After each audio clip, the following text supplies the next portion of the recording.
Halo semua, kembali lagi pada mata kuliah keterampilan berbicara, yaitu pada materi keterampilan berbicara dalam bentuk membaca berita.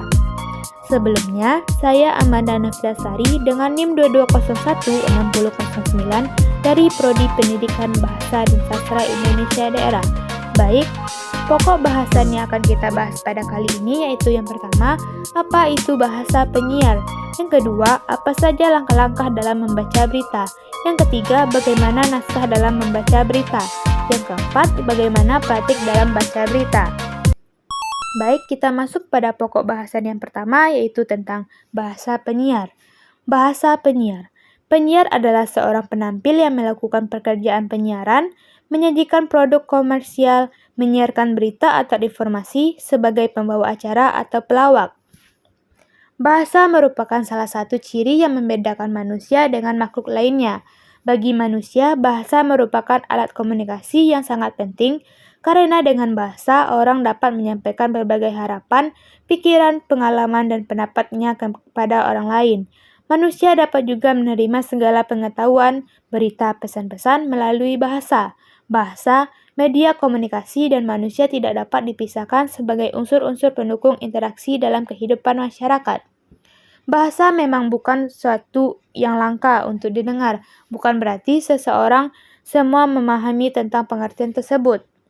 Dikatakan dalam lingkungan manapun, seorang penyiar selalu menggunakan bahasa dalam interaksinya, sehubung dengan profesi sebagai penyiar radio salah satunya. Bahasa yang digunakan ialah bahasa lisan. Seorang penyiar dituntut menguasai berbagai hal sehubung dengan profesinya. Bahasa penyiar adalah bahasa yang sangat komunikatif. Dengan demikian, seorang penyiar dalam hal apapun harus pandai berbicara dengan bahasa yang mudah dipahami oleh masyarakat pendengarnya. Pokok bahasan yang kedua yaitu langkah-langkah membaca berita. Di dalam membaca teks berita tidak seperti membaca buku. Membaca teks berita artinya menyampaikan informasi kepada orang lain, artinya ada pendengar yang mendengarkan penyampaian berita tersebut. Membaca teks berita bukan hanya untuk diri sendiri. Oleh karena itu, ada beberapa teknik dalam membaca teks berita yang sangat penting untuk diperhatikan dan dikuasai oleh seorang pembaca teks berita. Berikut langkah-langkahnya. Yang pertama, artikulasi atau pelafalan merupakan perubahan rongga dan ruang di dalam saluran suara dengan tujuan untuk menghasilkan bunyi bahasa. Membacakan teks berita, artikulasi atau pelafalan yang digunakan harus jelas, agar informasi yang disampaikan juga terdengar dengan jelas. Yang kedua, intonasi.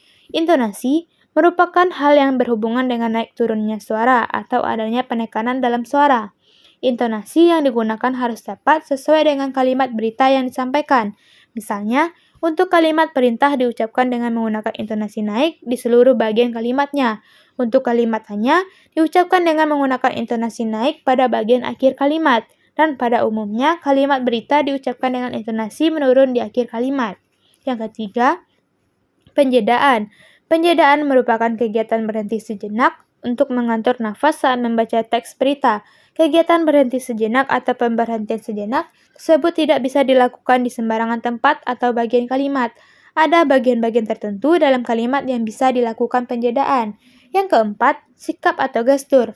Membaca teks berita tidak hanya membahas tentang cara pembacaan membacakan teks berita, tetapi juga bagaimana sikap tubuh atau gestur pada saat membacakan teks berita. Pembaca berita harus duduk dengan tegak dan pandangan fokus ke depan. Sesekali menunduk diperbolehkan untuk melihat teks beberapa detik saja. Yang kelima, membaca isi teks berita. Seorang pembaca harus memahami isi teks berita dengan baik dan menyeluruh. Sebelumnya, proses membaca berita, sebaiknya pembaca sudah jelas mempelajari isi teks berita tersebut dengan baik. Yang keenam, memperhatikan volume suara dan faktor pendukung lainnya. Volume suara dalam membaca teks berita harus diatur dengan baik sehingga bisa jelas terdengar. Pembaca teks berita juga harus memperhatikan faktor pendukung lainnya dalam membacakan teks berita. Pokok bahasan yang selanjutnya yaitu naskah berita.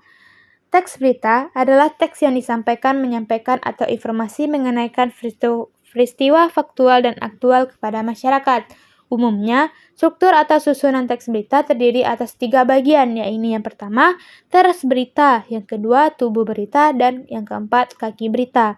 Contoh naskah berita, yaitu dilansir dalam kumpulan berita.com, Kamis 6 bulan 1 2022, yaitu tentang teks berita tentang politik. Berikutnya, pokok bahasannya yaitu praktik baca berita. Umumnya, teks pembawa berita menggunakan bahasa sehari-hari dan tidak terlalu panjang. Teks pembawa berita juga tidak boleh mengulangi informasi dan hati-hati dalam mencantumkan jumlah korban saat membacakan berita tragedi atau peristiwa yang menelan korban jiwa. Teks pembawa berita juga dianggap sangat penting dan harus segera disampaikan. Secara sederhana, teks pembawa berita bisa dimaknai sebagai teks yang disampaikan oleh seorang reporter berita yang mengandung informasi terbaru. Contohnya, praktik membaca teks berita tentang gempa bumi. Baik, sekian pokok bahasan pada materi kali ini. Mohon maaf saya ucapkan apabila terjadi kesalahan kata dalam penyebutannya.